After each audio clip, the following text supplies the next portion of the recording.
était l'un des hommes forts du parti chiite, tué mardi dans l'explosion de sa voiture à Damas, en Syrie. Dans l'assistance, le ministre iranien des Affaires étrangères, Manoucher Mottaki, venu dénoncer ce qu'il a appelé les opérations criminelles d'Israël. Puis c'est au tour d'Hassan Nasrallah de s'en prendre à l'État hébreu. À travers un écran géant, le leader du Parti de Dieu accuse aussi Israël d'être responsable de l'attentat à la voiture piégée qui a coûté la vie mardi à Imad Mourni. Accusé d'enlèvement et d'attentat à travers le monde, l'homme était la bête noire des États-Unis et d'Israël.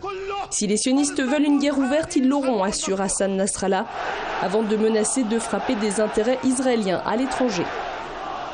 Redoutant des représailles, Israël a immédiatement démenti toute implication dans la mort de son ennemi public. L'armée a été placée en alerte et l'État hébreu a renforcé la sécurité de ses représentations diplomatiques à travers le monde. De commémoration pour les autres, Beyrouth ce jeudi semblait comme coupée en deux. À quelques kilomètres de là, on commémorerait l'assassinat de l'ancien Premier ministre Rafik Hariri en 2005.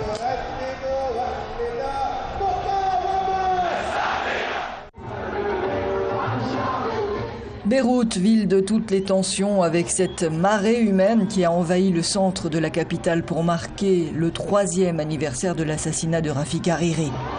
Des centaines de milliers de partisans de la majorité antisyrienne ont convergé vers la place des Martyrs et les rues adjacentes, demandant que justice soit enfin rendue et aussi des élections. 3 ans après la mort de l'ancien Premier ministre libanais, le pays sans président depuis fin novembre est confronté à une crise politique sans précédent depuis la fin de la guerre civile. Une statue à la mémoire de Rafik Hariri a été inaugurée en présence de nombreux membres de la majorité parlementaire, à commencer par son chef, le fils de Rafik Hariri, Saad.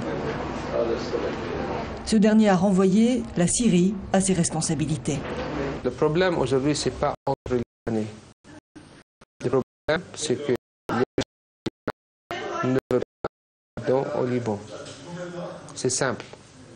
Pour résoudre ce problème, nous, les Libanais, on doit élire un président. Vous, la communauté internationale,